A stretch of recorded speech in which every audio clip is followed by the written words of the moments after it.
After several years of planning and fundraising, 2 new athletic fields were dedicated Saturday, September 3rd at the Dana Thompson Recreation Park in Manchester. Town officials are hopeful the fields will not only add more options for local teams to play on, but will also provide a boost for the town's economy. You know, it goes back a long time. We've had trouble scheduling people at the park.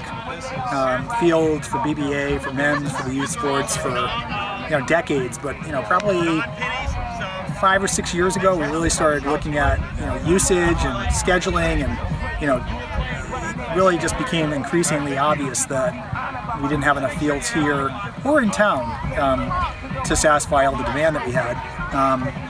So the real push, though, was when Derry Taylor gave us $125,000 to build the fields. That was the real, and that came last fall. Town meeting appropriated $75,000 just this past March. BBA committed $75,000, and then we were able to raise the rest. So from the second week in June to now it's Labor Day weekend, we're already sitting on the fields and they're being used. The fields, named after Joe McClellan and John Eckhart, 2 former teachers at Burn Burton Academy, were unveiled during a ceremony which honored the teachers while introducing the public to the 2 state-of-the-art 125 by 75-yard playing surfaces. 2 former students, Seth Bongartz and Ivan Beatty, spoke about the impact the 2 teachers had on their lives. Introducing Joe McClellan is deeply meaningful for me. He changed my life.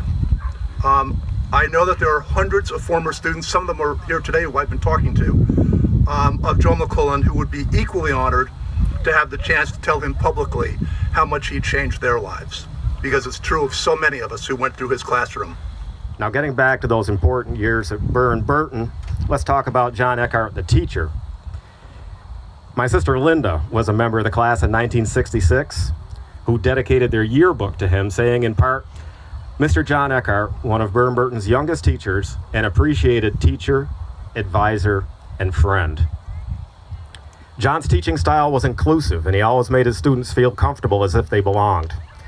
It has been said that he was truly concerned with the individual, in or out of the classroom. Tell us a little bit about how you see the fields fitting into the town's future economic development, and how are they supposed to be an asset for the community, economically speaking?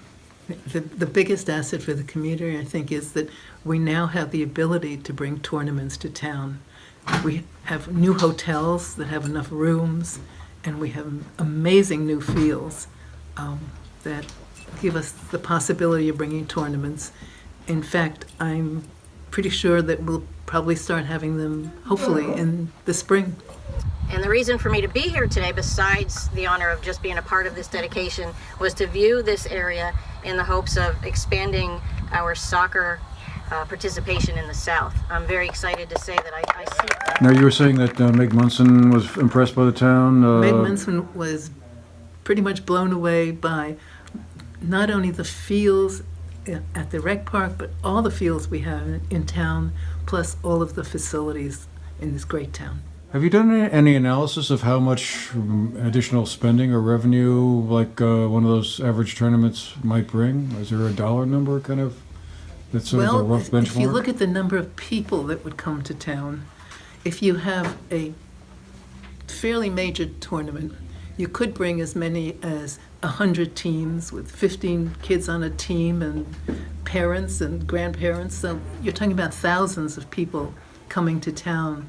And if we all get behind it, we can have other events happening so that they don't only stay for a day, but they may stay longer. And they may come back, which is the really important part. The 2 new fields are large enough to be subdivided, so 4 youth soccer or lacrosse games could be set up and played at once.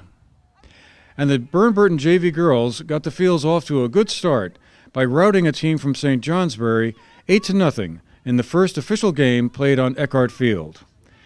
For the GNET TV News Project, I'm Andrew McKeever.